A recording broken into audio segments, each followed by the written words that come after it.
বন্ধুরা, যেদিন আমি আর আমার বান্ধবী শিক্ষক হলাম, ওহো নুডলস খাবার কথা ভুলেই গিয়েছিলাম। ভাইয়া 1 প্লেট ভাজা নুডলস দিন, আর সঙ্গে 2টা স্পাইসি স্টিক্সও। তোমরা দুইজন দেরি করে ফেলেছো তবুও কিনছো? না ভাইয়া, কোনো সমস্যা নেই। তুমি কোন ক্লাসে ছাত্রী? দেরি করেছো, তোমার 2 নাম্বার কাটা যাবে। আমাকে বলছেন? হ্যাঁ তোমাকেই। আর তুমি তো স্কুল ড্রেসও পরো নাই।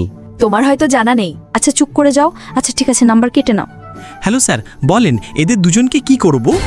এরা দুজন তো শিক্ষক, তাদের বেতনের থেকে 200 টাকা কেটে নাও। কেউ কোনো চিটিং করবে না, সবাই চুপচাপ পরীক্ষা দাও। কিছু তো বল, আমি তো কিছুই পারছি না। ওহ, খুব চালাক হয়েছো, পকেটে চিটিং এর চিরকুট রেখেছো। এটা কি?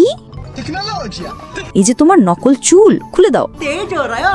সবার কাছে নকল পাওয়া গিয়েছে, কেউ পড়ালেখা করে না। এই ভাই চল চল, এখন আমরা একটু ড্রামা দেখি। ম্যাডাম, আপনারা কি করছেন?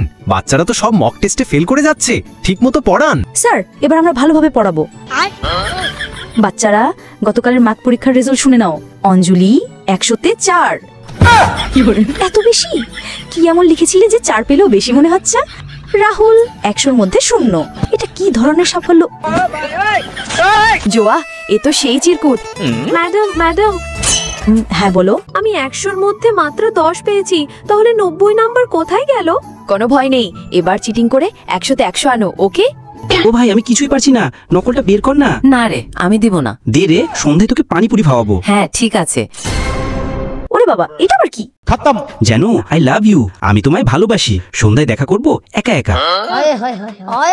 তোমরা সবাই স্কুলে পড়তে আসো না প্রেম করতে? কোনো ব্যাপার না বেটা, প্রেম তো এমনিতেই হয়ে যায়, এতে তোমার দোষ নেই। তাহলে ম্যাডাম এই নিন, আমি আপনাকে ভালোবাসি। আরে না না, আমি এসব কিছু করব না। তাহলে জুয়া ম্যাডাম, আপনি রাজি হয়ে যান না? চোর মারলে মুতে ভরবে আর আস্তে প্রেম করতে।